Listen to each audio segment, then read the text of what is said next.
You can't start the car. Johnny has the keys.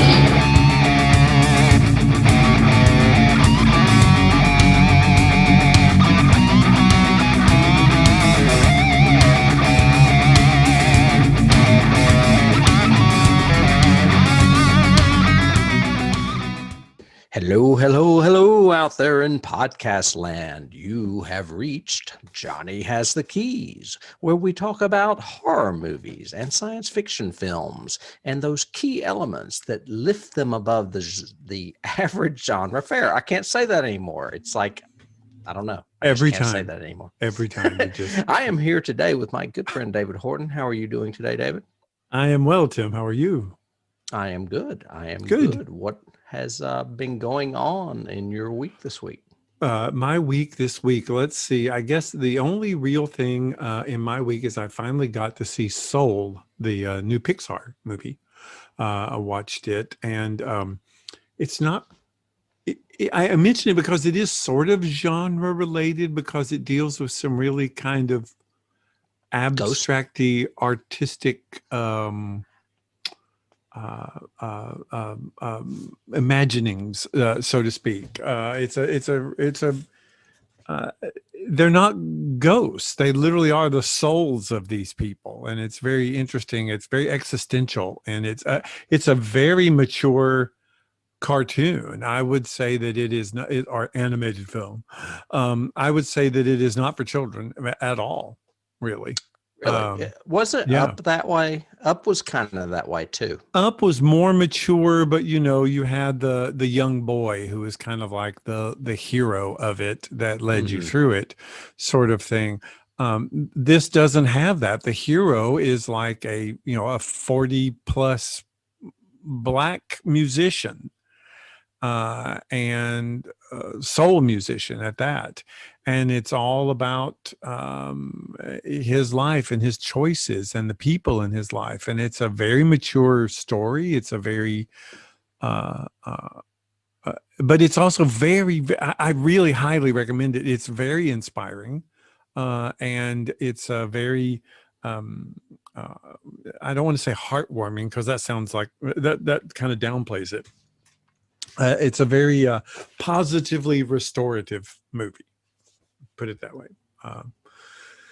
But yeah, it deals with some really existential concepts. So they have to be dancing around religion in it, I would think, somehow, right? They are, but they do it very well.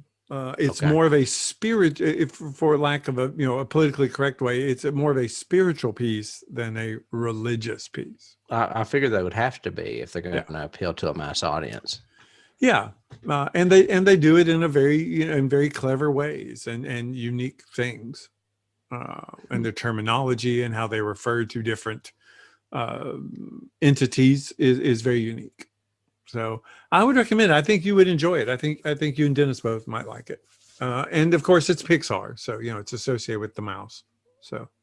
Right. It's been on my list ever since it was released. It was released around New Year's or Christmas, wasn't it? Yeah. I'm somewhere in December. So, yeah.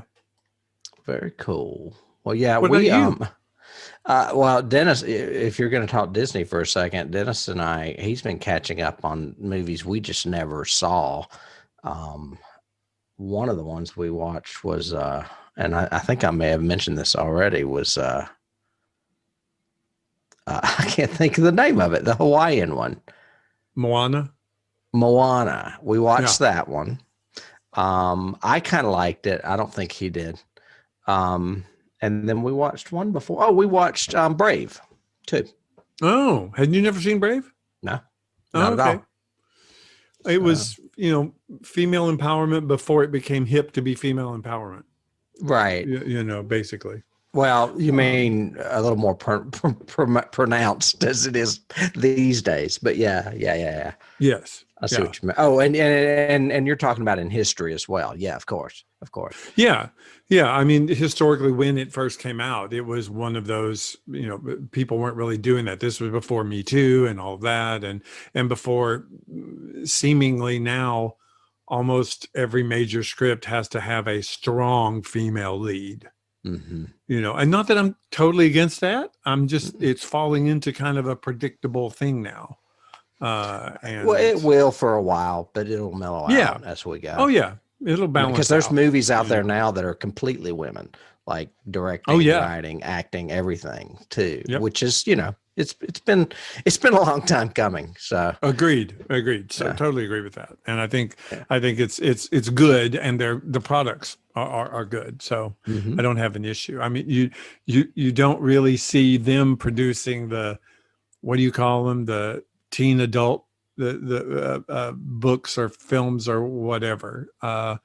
They tend to be.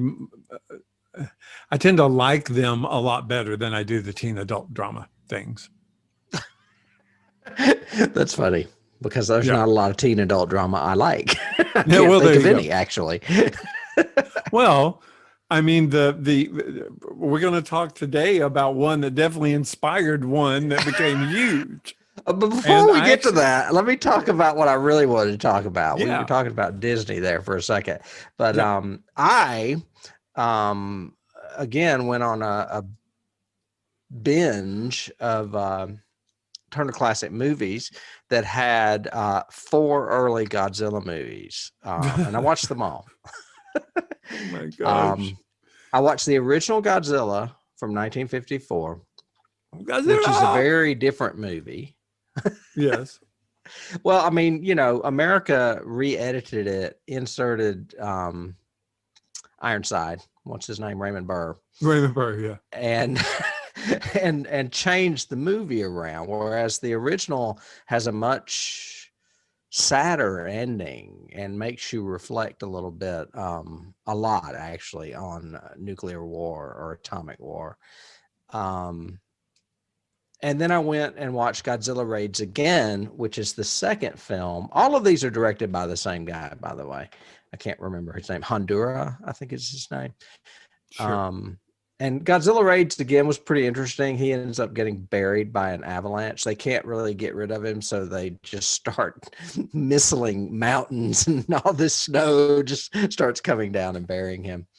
I also watched the Mothra movie, not Mothra by himself, but Godzilla versus Mothra, which was originally titled Godzilla versus the Thing, and it was the third Godzilla movie. Mm-hmm.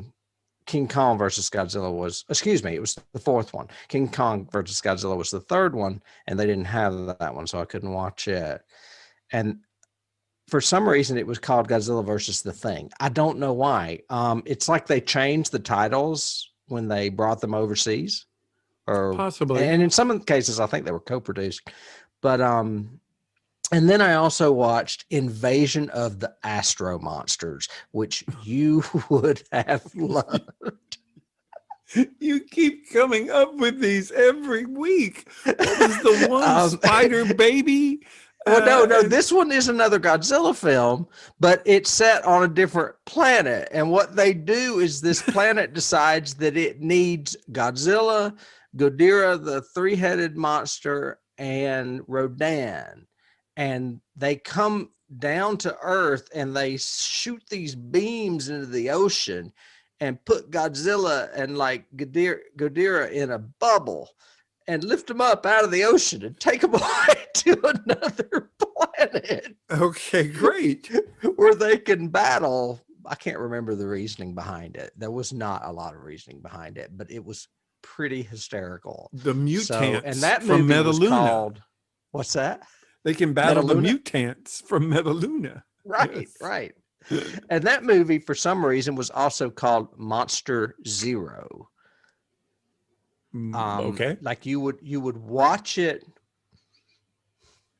You would go to TCM and it would have one of the titles, but then when you watch the movie, it would have a different title. And I was like, wait a minute, what is going on? And I would like pull out IMDb and have to figure this shit out because I couldn't figure out the whole titles. I actually had the same problem with a movie we have coming up next week, and I'll tell you about that next week. But anyway, so I wanted to drop in the Godzilla because it is a Japanese franchise. Boy, is it. The movie we're talking about today might just happen to be a Japanese movie.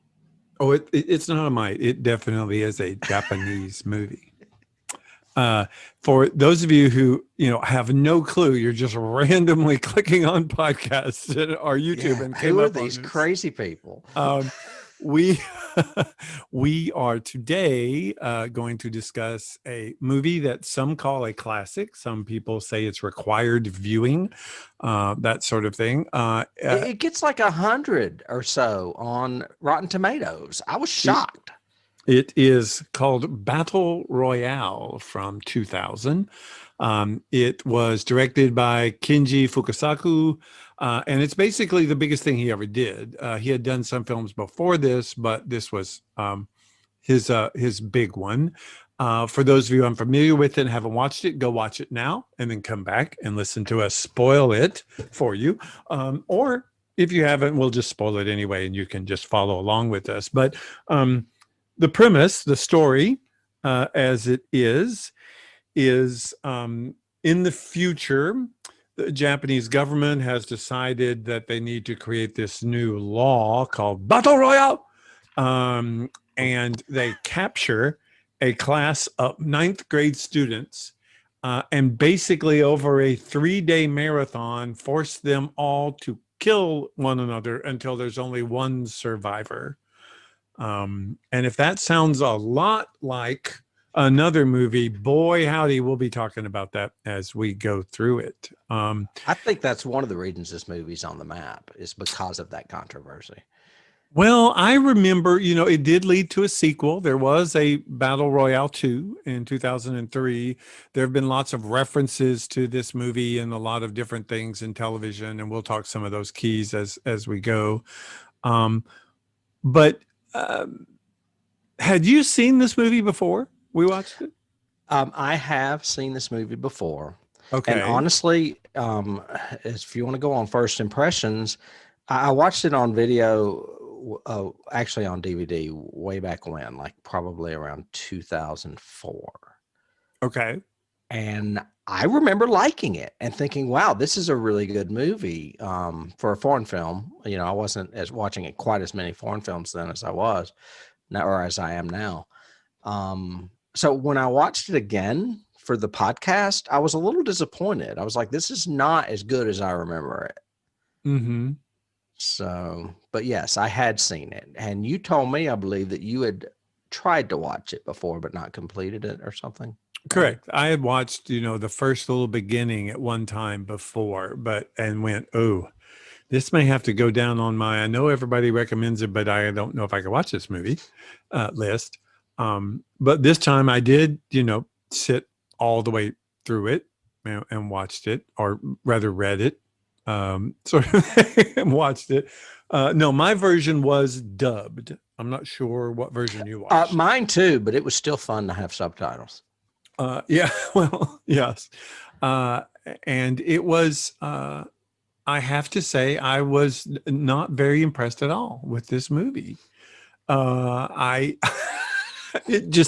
kept thinking, oh, I'm missing something's going to happen. It's going to be, there's going to be this twist, or this is going to happen, or surely they're not going to really literally count down 42 different kids, are they? Oh yeah, and they're going to blast the number on the screen. Right. 5 left. So first time I've ever seen it, had been recommended to me. Like I said, Joe has mentioned it before. Lee has mentioned it before. A couple of other people. I just it's in Quentin Tarantino's favorite movies. Well, so are other things too that I'm not really fond of in Quentin's oeuvre, as they say. Yeah. I have to. Okay, let me try to be positive about it. I think it would probably be impossible to make the movie of this count with what they're telling in this story in the United States, and especially today. I can't imagine how difficult it was to get past Japan's censors at the time in 2000, because Japan is a culture that idolizes youth, male and female. Youth is vigor. Youth is the generation coming. Youth is all of this kind of stuff. And they have had some issues with youth violence and gangs and not being respectful of your elders and that kind of stuff. So I'm sure that's what probably led to this movie being made. But to actually take kids, 42 of them, and kill them one or at a time or in groups sometimes for the entire movie. Yeah, sometimes it'd be was pretty impressive, for the time, I think.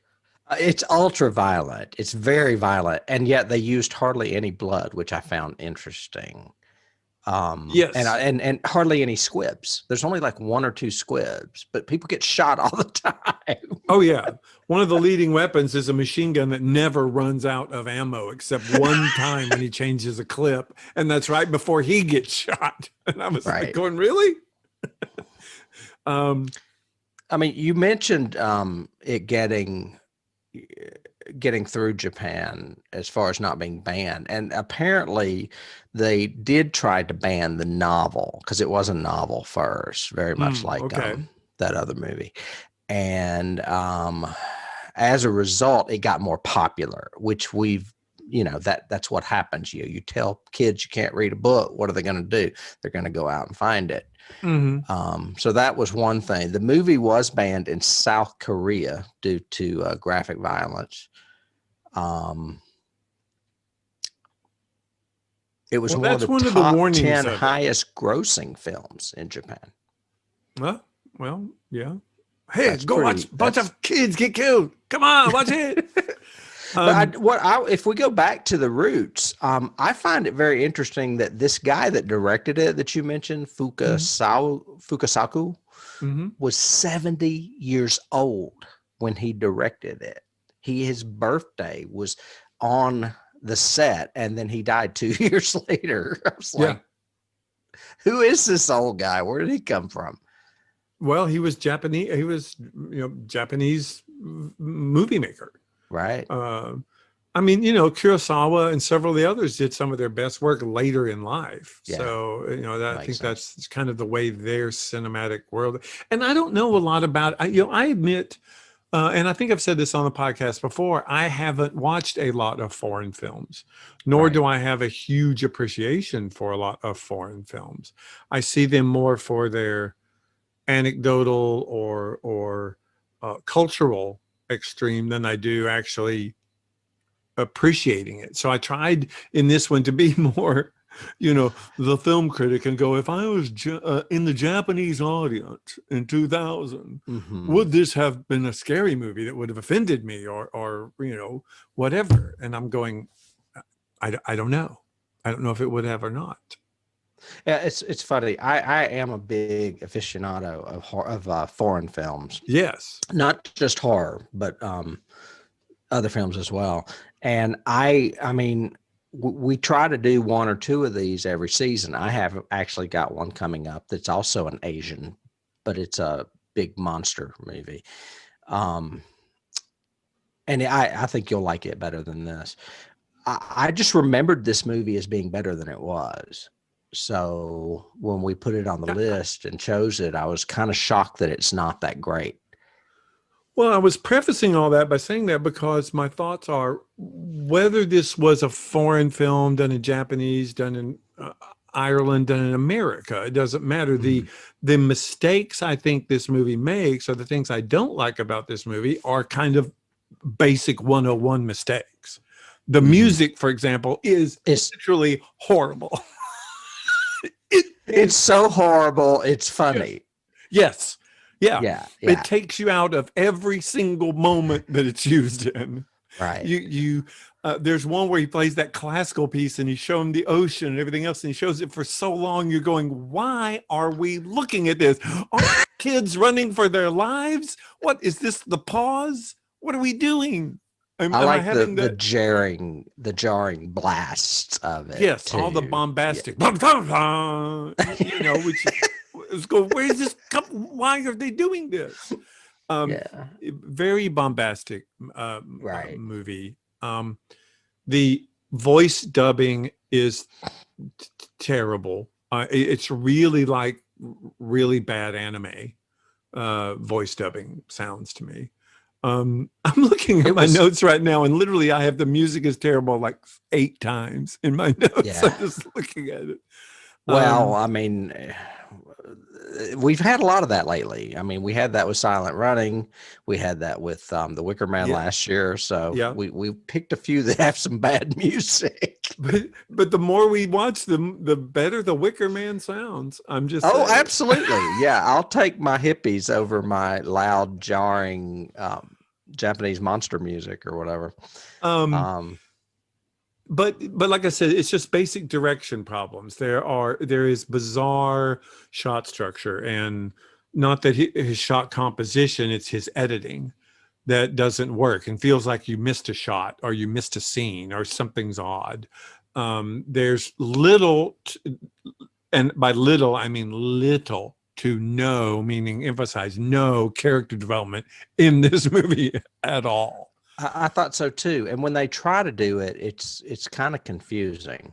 Yeah, it makes no sense. I was going, okay, is the teacher in love with the girl? I don't get that. I don't know. The boy's in love with the girl, but his friend is in love with the girl, and he's going to protect the girl because his friend died. And what? And I'm going, did I miss something culturally that happens in Japan? You know, that you take care of your best friend's love should he pass away or something. I don't know. And there's this foreign exchange student that has the machine gun, and he's like the Rambo of the group. And I don't remember his introduction. I just keep remembering them saying, "Oh, it's that foreign exchange student." Yeah, and he has basically, a headband. There are 40 kids in the class, but when they wake up from their bus ride to the school trip that ended up, they're now suddenly on this island in a weird defunct school room with only half the floor covered in plastic. I thought that was weird. Sorry, that was just my detail. But there are also 2 strangers in among them. And the teacher goes, and basically, they'll be joining you and good luck. And it turns out one of them won the competition years ago. Right. And the other one is just called the foreign exchange student, and we don't know. Did he win too? A different year? Did he actually win it? Because at the end, wasn't he lying and telling them that he made that up? No, the only thing he lied about was that again, it was confusing because it was like a reverse twist.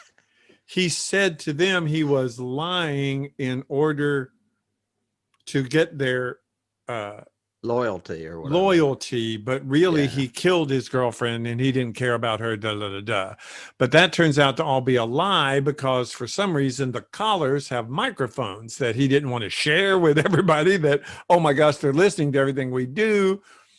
But at the end on the boat, he says that yes, he does. It was true, and she did die in his arms, and he wants to know the meaning of. He finally knows what the meaning of the word was, which was, "You died in my arms." So good. I'm glad. I'm glad I'm here with you when I die, or whatever the sentiment was. The sentiment was hard to follow in this. It was, and it got to the point to where I just let it like flow over me and looked for the violent deaths. I particularly liked, and that we were talking about character development, I guess she was the sexy one that like stole the taser from the girl. The one that ended up the most aggressive of the females. The one that I thought would have a much better part. Female, yeah. Yeah. And I thought she would live longer, but suddenly no, Machine Gun Kelly comes in and kills her. Yeah, just kind of like out of stage left. He just kind of pops into frame and starts shooting at her. Over and over again. And I'm like, okay, so the bullets she's obviously impervious to bullets for a while too. Right, right. They do get shot a lot and not hit. Yeah. Or another one gets shot looks like in the arm and dies, and yet she gets like full bursts of machine gun to her chest like 4 times, and then finally dies after she pulls the knife on him, kind of thing. But you were saying the ones you liked. So you liked her and her death, or her I liked her because I guess I gravitated toward her because she had a minuscule amount of character development. Yes. Yeah. And there was So- some moments there where she like observed some other kids, and instead of killing them, she went, nope, I'm staying out of this, and ran away, stuff like that. Yeah. Right. And then you had the group of guys making the bombs, and I was going, okay, dude, you keep covering the collar, so I guess they can't hear you. But then you uncover it and say, hey, we got all of the napalm and da-da-da and all this. Do you not think they heard that you're making bombs? Certain things just didn't work for me so much. No, a lot of it did not work. Okay, first of all, plot-wise, storytellers and everything else. Mm-hmm. Why are they doing this? What was the point? We never knew. That's why, looking back, because I watched like the beginning again after I watched the ending, and I watched the ending a couple more times, and I was thinking, okay, who suggested this? Because this is not a science fiction movie. And anybody who says this is science fiction is wrong. There is nothing, we've talked before, but there is nothing science fiction about this. There's not even an apocalyptic image anywhere.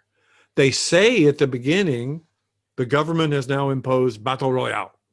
967. It's science fiction. I mean, I've got several keys that you can definitely link to this that I think you would classify as science fiction. I mean, it's definitely adventure, but the only sci-fi-ness I get from it is the whole, I don't know, utopian or whatever it is they're trying, the whole Hunger Games thing, or dystopian, I guess is the word I'm trying to use. Definitely. Definitely. Yes. Yeah. But we don't see any connection I make.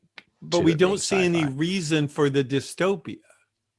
I mean, well, they narrated at the beginning that Japan has gone through all these problems with violence, youthful gangs and disrespect of elders. And I'm like, yeah, but we don't see any of that. We don't really know any of that as far as repercussions or how does this help? So every few months we eliminate an entire class of kids. Yeah, let's just kill them. I mean, you mentioned Hunger Games, and we will from now on probably, because that is the biggest. As a matter of fact, cannot believe that she was not outright sued for that novel and that movie based on this movie. Right, because it came out years after this movie and novel. Yeah, and there are so many elements that are just the same, from the announcement every day of, let's talk of, here are your teammates who died yesterday. And in Hunger Games, they shoot the cannon and announce everybody every day and all that. And that may be my subconscious rationale for liking this movie in the first place, is because I was like, well, she ripped it off, so we should go watch it because it was the real thing, or whatever. Right. But so that but I have to say, even as a ripoff, she did it a lot better than she did. This movie, but Runaway Man, what's the Stephen King one that was turned into the movie with Arnold Schwarzenegger? Running Man. The same thing, a collective murder competition, Death Race 2000, all of these kind of competitions of death for societal purpose. Tell it better. There's a reason. In the Hunger Games, it's an extraordinarily well thought out, valid reason. These districts rebelled against the Capitol. So I think it's hilarious. I just want to point out that you just said that Death Race 2000, a Roger Corman movie, tells it better. Yeah, well, there you go. Just saying. Because that's a pretty low budget right there too. Oh yeah, but there's a reason for it. There's a literal race that the government is sanctioning and yada yada, and it helps get our violence out or whatever, our violence kick. And Hunger Games, that the districts rebelled against the Capitol, so they had this treaty that every year a representative would go and have this, and the whole country would share in the experience watching it. Running Man, it's a it's a game show competition where you are watching and betting and all of that. There's none of that in this. It's basically a bunch of military guys who stand at attention outside the building, a helicopter, 42 kids, a bunch of weapons, and a teacher. And that's it. And things just keep coming back to me that I find really funny, because they all got some kind of weapon, and like one girl got binoculars and another got something really funny. It was so stupid. He got a pan. He got a lid to a cooking Oh, no, that pot. was the shield. Yeah, he used that as a shield. shield. But no, there was another one that was funny too. I can't remember what it was. One guy got a GPS, a little GPS positioning device. Yeah. One just got the equivalent of like a stick. I mean, it was really stupid. I can't remember what it was. Yeah. Yeah, because each of their weapons were unique, even though they were hurled at them in the bag by whomever. I was going, good thing these weapons aren't loaded, we hope, because you're just chipping these big duffel bags. I mean, yeah, because some people had like hand grenades. Oh, yeah. Yeah. And, and I thought that would be part of the plot too. How do you cleverly use your, oh my God, this isn't a real weapon, but I figured out a way to make it a weapon sort of thing. Or something would happen, similar to what happens in all of the Hunger Games, where somebody uses a weapon in a unique way. In Hunger Games, the whole thing about the dude was his special skill was he was a baker. Okay, how's that going to help you in a hunger survival game? And he's able to camouflage himself because he cake decorates and all of that. That was one of his special skill set things. I watched the first one. I haven't seen any of the others, and I don't remember it because I haven't seen it since it came out. I really, you and I have talked about, building saga stories and how, you make it bigger and carry on sequels and all that. And she actually tried. She did, 3, and then the fourth one was terrible. And she just it's like Planet of the Apes. Yeah.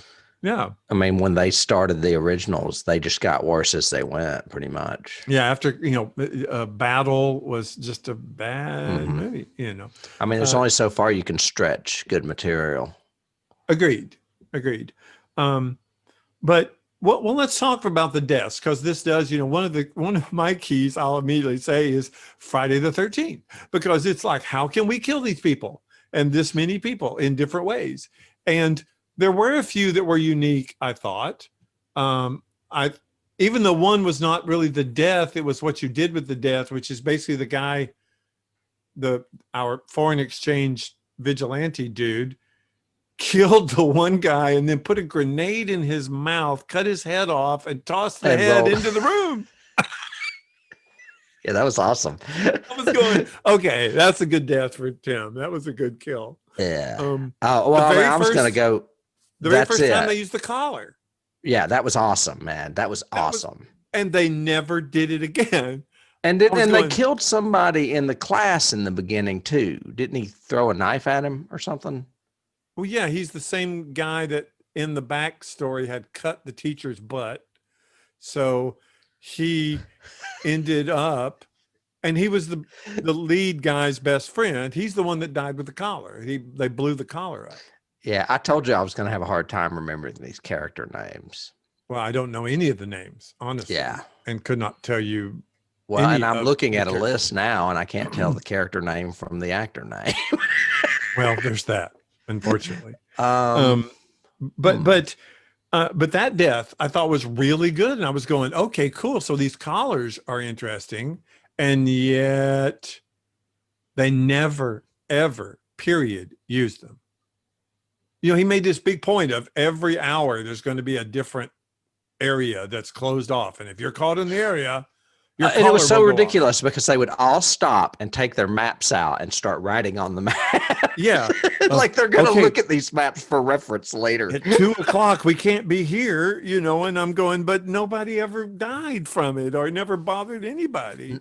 I mean, I would have at least loved to see somebody running toward across the field, and all of a sudden it goes 1:00 because he didn't make it, or something. I know. Yeah, this is the kind of movie that we should have made because we would have put a little bit more logic into it. Oh, yeah. And we would have had Sure. a blast doing all the different deaths too. Right. Any other deaths that stand out for you that you liked or you thought were cool, the effects or anything of it? I mean, they were all hum. The one that I remembered the most was the one you just mentioned in the classroom with or in the room in the beginning with the collar blowing the guy's head up. The only other one that comes to mind right now is when those stupid girls have like the megaphone and they're like going, "Come join us, Naharana," or what? Yeah, Nanahara is his name, and her name is Nakagawa, and she's like, "I had a crush on him." Right. Right. Right. Like, what is this guy? And they're all going to join together and they're not going to kill anybody. And then, like, I think the foreign exchange student comes over the hill and just annihilates them both with a machine gun or something. Oh, yeah. Several times to the point that the one girl laying down, he shoots like 3 other times while she's already on the ground. So they didn't join those girls, needless to say. That death stuck out in my head.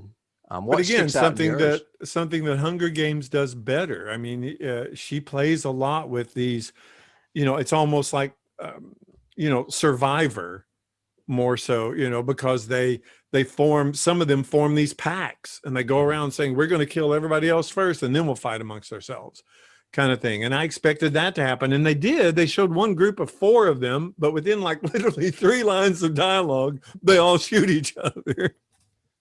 What I love, one that comes to mind, I can't remember if anybody died because of it, is right when they get released out of the truck. There's a heavy set guy with like a crossbow. And I mean, he's not even hesitating. He's already into it, man, shooting people with that crossbow. I was like, damn, it didn't take him long to figure this out. Well, like the first death you see is the girl comes toward him and towards the guy. He's just running out of the room. The girl comes toward him, and all of a sudden she falls and she has the arrow through her neck. Right. You know, and again, that's when I immediately thought Friday the 13th. I thought, oh, okay, there you go. There's your. What is it? 20 years later. Yeah. Or a little more. Trying to think of other kills. I thought the makeup looked really good with the one girl who jumped off the lighthouse. And, he saw her body down on the rocks and the way the blood was in the water and everything. That was really a cool, I guess, post-death look thing. The body count is 48. And there are 15 from flashbacks. Yeah, I thought it was very interesting that, like you said, that for that amount of body count, there's not a lot of blood in this. There's not a lot of visceral blood. There's lots of kids in white uniforms with blood on them. Right. And there's lots of violence too. Yeah. And there were no stunt doubles in this movie either. So those kids did those stunts. That explains some things too, actually, by the way. There's poison.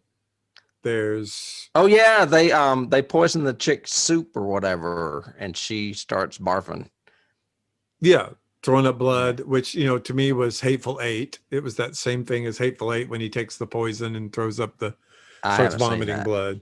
That was a key for me. That was a scene. And maybe that's why Tarantino did it. It may have been, actually. That he liked it. But there's throat slit. There's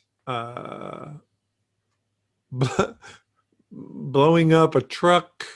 Trying to think if there was any other clever ones, because there really wasn't. That was, again, something I was going, okay, maybe somebody took a knife and ramboed and made like a bowline trap or something with a tree trunk, but nothing. I was going, nothing. It's 2000. People have done this better in the 80s. They've killed people better in the 80s. What are you doing? Yeah, and I kept trying to figure it out myself. I was like, why would this movie have appealed to me more in 2003 than it does now? Because, I mean, obviously I like bad movies with lots of violence and gore, but this one just did not have the same punch as others that I still hold highly. You know what I mean? Well, you cannot get invested in a story that you have no emotional context with. And You you're know? totally right. But why did I before? I don't know. It must be my frame of mind or something. I don't know what was Yeah. going on. Or maybe just, you know, in 2000, probably, you know, it may be something to research. And I guess I should have, but, you know, that might have been the highest body count of a movie at that time. Or maybe it had something to do with all those other horror movies that were coming out of Japan at the same time too, because there was a Well, popular wave of horror coming along around them with The Grudge and The Ring and things like that too. well, that makes sense. Well, those are Yeah. much more ghost story. I mean, I think, you know, South Korea and all of that kind of captured the world on the evil girl ghost aspect angle of horror movies. Yeah, actually, I Um, didn't mention this, but I watched Ringu the other day, hmm. and because I had heard that it was better than the American version, and I disagree. I think the one with Naomi Watts Michelle, is better. I agree. Yeah. I agree with you. I So think The Ring is better than Ringu. right. Yes. Yeah. Um, so we have little to no character development, but a Hmm. lot of characters. Uh, wait, I've got in my notes. Wait, in that little teaser right after we said the government did this, didn't we see the winner? Didn't we see who won? No, I don't think so. Well, there I was. have There was nothing in casting. there was the Actually, Jennifer reporter doing. Lopez was up for Nakagawa. No, I'm Who just kidding. was? No, you're so Jennifer Lopez. Yeah. And I Tom just thought I'd Cruise say was that. up for the Yeah, teacher. I have absolutely zero for casting. I can't even pronounce most of the names. And that's not, I'm not trying to be racist there. It's just that none of these people have gone on to do anything else that I know of. And the sequel that they did, I'm not even sure if any of them were in it. Hmm. As far as awards, Academy of Science Fiction, Fantasy, and Horror nominated it for a Blu-ray that released. That was it. It won a shit ton of Japanese awards. It won Best Editing, Newcomer of the Year, and popularity. Most popular film, Best Director, Best Act. Actually, the Best Film Director were nominees. So it only won 3 things with the Japanese Academy Awards. So, Okay. yeah, not a lot of awards really, except in its native land. And I know that we're probably not short on time because we really didn't have a lot to say about it, but we can move on if you want 2 keys, unless there's Sure. something else you have. I've got a key. Hunger Games. Hunger Games is a key. I'm sorry, what was that? Hunger Games. Hunger Games, I think, takes like a lot from this. That's got J Lo in it too. No, that's got J Law in it. J Law in it. Yes, that's right. That's right. But yeah, the whole tribute sort of thing. What? Again, one of the. Obviously, there were things that she took from this movie, but she does them so much better. The first one is, instead of having a hesitant femme fatale sort of, not even a fatale, just this heroine who is taken care of the entire movie by somebody else, you have a girl who literally volunteers to take her sister's place in this competition that she knows is to the death. So there's already an emotional investment in like the third scene of Hunger Games as opposed to this. You mentioned The Running Man, which I had not thought of, but now that you mention it, you could put The Long Walk in there as well, and that does have kids in it. Yeah, And Long that's Walk is a Stephen good King. one. Back to Hunger Games. Do you think, and I don't know that it even matters, I mean, Stephanie Meyer obviously wrote a very popular book before that movie got made. Do you think she read that Japanese book before she wrote her book? Guarantee it. I mean, I don't know or if she saw the movie, because both came out long in advance of her novel. Her novel came out in like 2008, and that movie came out in 2000, and the novel probably came out in the 90s.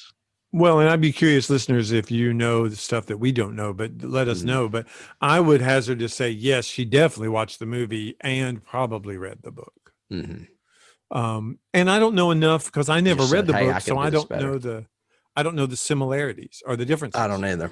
You know, I do want to, while we're there talking about it, she has a straight, and maybe it is a westernized sort of plotting structure to it. You learn a lot more about the government at the same time you're learning about these tributes. You learn a lot more about why they're doing it, what's happening. There's a corrupt villain as the president and all that. And, but you're also invested in Katniss and her struggle in trying to survive. But you also, in build up before the competition, you see more of the Capitol and the story and what society is like. So to me, it becomes more of a science fiction, dystopian future film. Well, that was my next question is, do you see it as science fiction, and is it because of the crazy makeup and costumes? I don't know. No, has nothing to do with, but it is a futuristic tale of a dystopian government. So for that, I'll give it that bent of science fiction. Okay. Science literally has much more to do with the sequels than it does with Hunger Games, because the design of the game itself becomes much more techie as the series goes on. So much so that, she steals from this. And in the first one, it's basically, here you are in this area, see if you can survive. In the second one, it's, and you're all in these different components of a wheel, and every hour of every day, something different happens in different areas. And if you're in that area when it happens, you'll die. So you have to keep moving and moving in places that you don't know where you're going, kind of thing. That sounds like what they were trying to do with this one. They just didn't do it. Correct. That's why I said she definitely took that element in her second novel and movie from this. That's a key. So she went back and watched it again. Yeah, to get more Everybody inspiration. Said, this sounds like Battle Royale. She goes, "Oh, I'll watch that again. Ooh, I'll take that idea." Having a survivor come back and have to play. That's what happens in the second movie. They basically say, "Yay, you won. You survived the first one. You have to do it again." Yeah. I have to say, for such a shitty movie, it has a lot of influence and inspiration in it. It was inspired by a lot, and went on, obviously, to inspire the Hunger Games. The first thing I thought of was the William Golding book, Lord of the Flies. Oh, yeah. With the kids on the island. Definitely. So, I mean, I don't know that it has a lot more in common. I mean, it's basically kids trying to govern themselves, though. They're not being controlled by outside forces.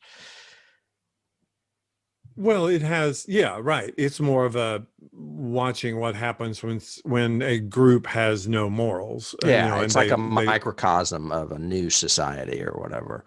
Correct. Yeah. Correct. But having children then go to, start killing each other. Yeah, I think that's a definite key. Yeah. Yeah. And then I had another literary key, and I mentioned this movie as well that I watched not too long ago, and it's The Most Dangerous Game, the Richard Connell story. I mean, it's not obviously about a bunch of people marooned on an island. It's only about a handful of people marooned on an island and somebody hunting them, one person hunting them instead of everybody killing each other. But there just seem parallels there. Yeah. And I think there's so many films that are competition to the death, Mutai or whatever, that whole sort of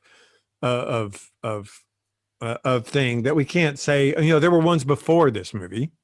So it's not that they mastered that or they came up with that originally. No, and King was ahead of his time when he did The Running Man, because he basically predicted reality television with that novel. Yep. And I'm surprised that there hasn't, or maybe there has been a movie since then that does that. Is there? Is it The Hunger Games? Maybe, I guess it is. Yeah, Where it's like because a it is, reality television show where they kill somebody. of course, and everything is televised. There are Right. floating cameras everywhere showing everything, and there's big announcements, and you watch it every night. Like It's American Idol. reality Super Bowl. For a week, you are tied into the Hunger Games. And like I said, I liked the first two, especially. The third one was a little weak. The fourth one was terrible. So that's kind of my take on that series.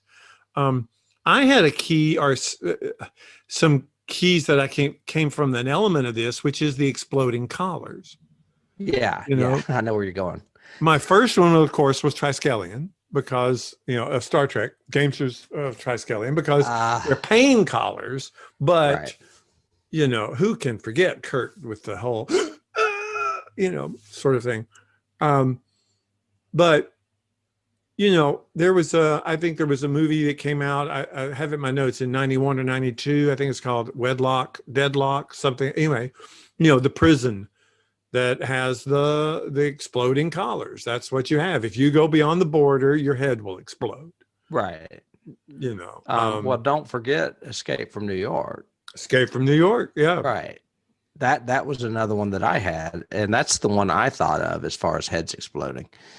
Right. Well, and there was another prison one with not Dolph Lundgren, but one of them that is the same way. It's a futuristic prison set on an asteroid, and they have explosive collars. That's what keeps all the prisoners away from the upper area where the warden and the guards live and all that. If you get up there, your head will explode. Yeah. Yeah, So I don't remember. Do you know the name of that? I thought it was just called Prison. I thought. I'm not sure. I mean, there is a movie called Prison, but I seem to remember it from earlier. It was like a Charles Mann movie. Well, there's an episode of Next Generation where Picard and Crusher are kidnapped by an alien race. They wake up and they have these collars on, and they can't get more than 10 feet away from each other. If they do, they have horrible pain and a countdown starts. So they have to stay close to each other in proximity. Was it Wesley Crusher? No, it was Beverly. It was. God, we'd want to see Wesley's head explode. Well, yeah. So there would have been no tension there. It would have been, okay, just walk away. Jean-Luc, walk away. I swear I thought I had more notes and I don't. There was something I remembered. I must have read this that I did read this. There have been plans for a long time to do a US remake of this movie, and they have been capped because of the Hunger Games, because they're afraid the reverse will happen and that people will think that Battle Royale is a ripoff of the Hunger Games if America remakes it. I mean, I think they would have to remake it in a unique way. They would have to come up with some angle that would be unique and different about it. And maybe like it Manhattan is being a prison and just dropping off, the president, going and rescue the president. Going and rescue the president. Okay, so I just looked it up. That movie I was remembering was Wedlock, and it actually had Schwarzenegger in it. Wedlock, as in like WED? Wedlock, yeah. WD. That does not sound like a science fiction movie about an asteroid. Wait. No, I'm sorry. Two different ones. Wedlock is the one that I have in my notes that is Rutger Hauer. And again, it's an exploding collar. The Schwarzenegger one, I'm trying to remember what was the name of that one. I'll see if I can look it up. Well, it's not that big a deal. I mean, Running Man, he has an explosive collar on. Does he? Yeah. It's been a long time since I saw that movie. I knew that there was something, though, that was forcing him to do what he had to do. Yeah, Running Man, they've all got explosive collars. So it's a very battle royale, Doesn't that have Maria Chiquita Alonso in it? I think it does. So. Remember her? I think you're right. Yes. trying to check my notes for what other I have. I've got, there's no emotional response to any of these deaths because we don't know any of them. But there's no emotional response with the actors either. True. Not much. Okay, let's talk about the end of this movie. Okay. Okay. What? On the boat? No, right before that. So what happened with the teacher who died, but then his phone rings and he gets up and goes to the sofa and answers the phone, then dies. And then dies. I know. I was like, oh my God. I don't know if I hate this or if I love it because it's pretty out there. I was thinking the same thing. I was thinking, was this a ruse and he didn't really die and it was all a test and you all that's what I thought too. And then he died again. And then he just went. And I thought, what is going on? That was like, so weird. And then suddenly we're on a boat. Where'd the boat come from? Why didn't you get on that 3 days ago? What, where did that come from? And there was nobody around. Yeah, what? I had forgotten about that teacher getting up after he was dead.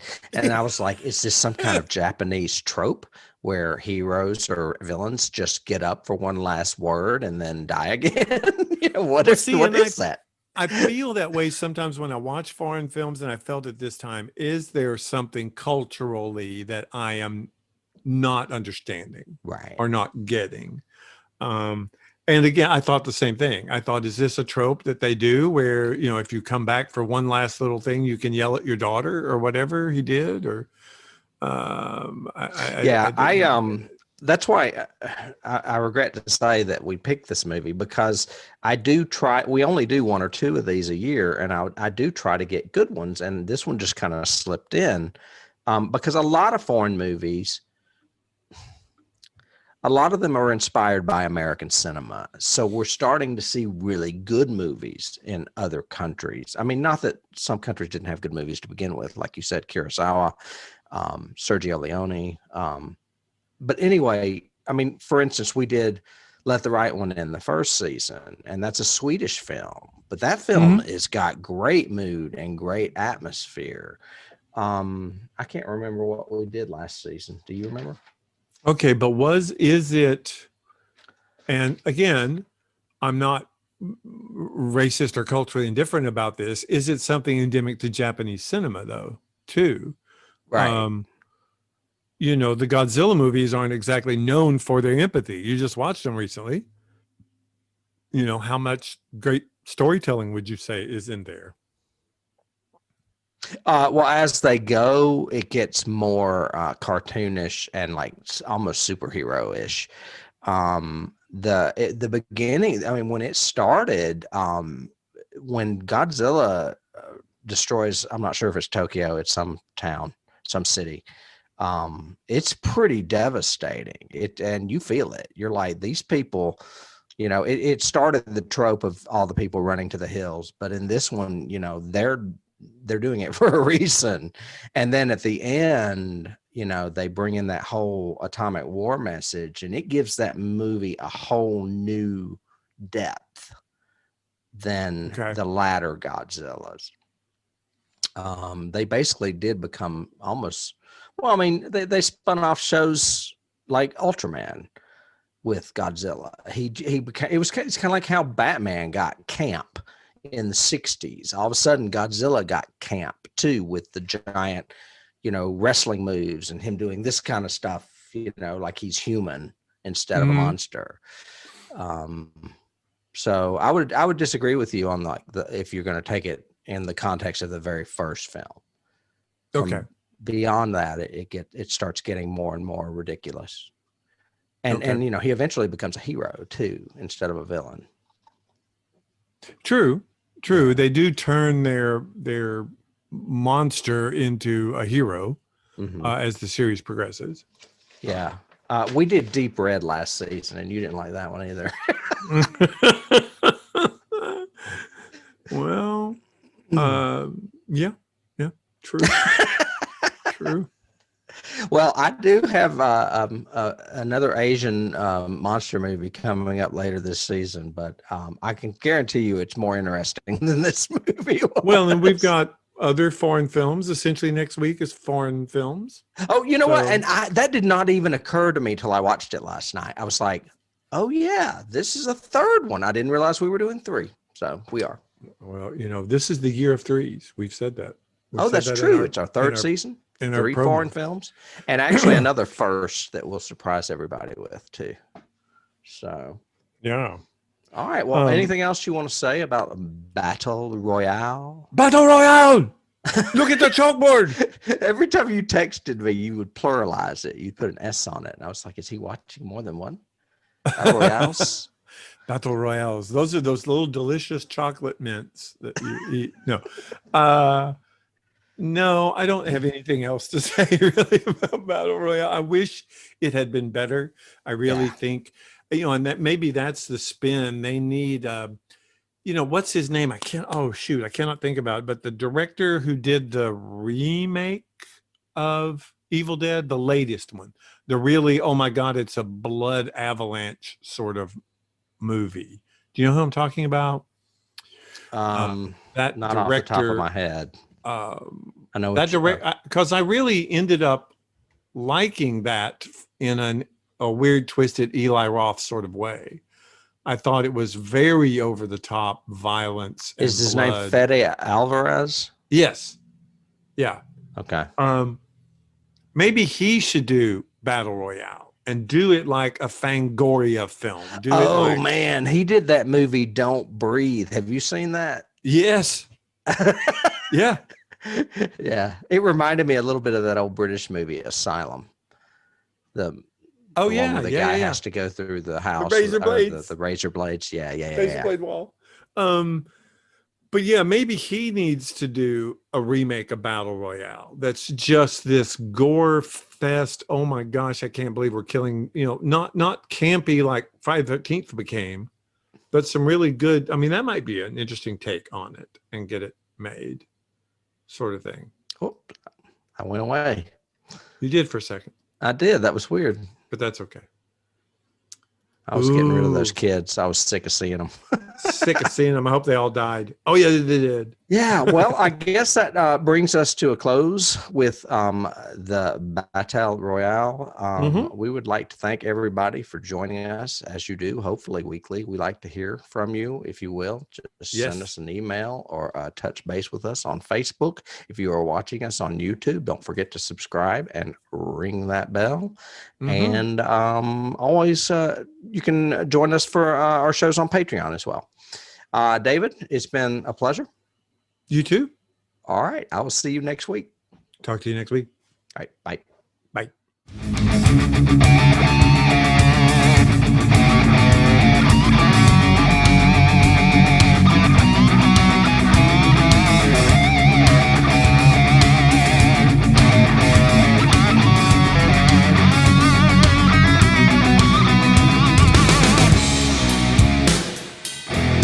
You can't start the car. Johnny has the keys.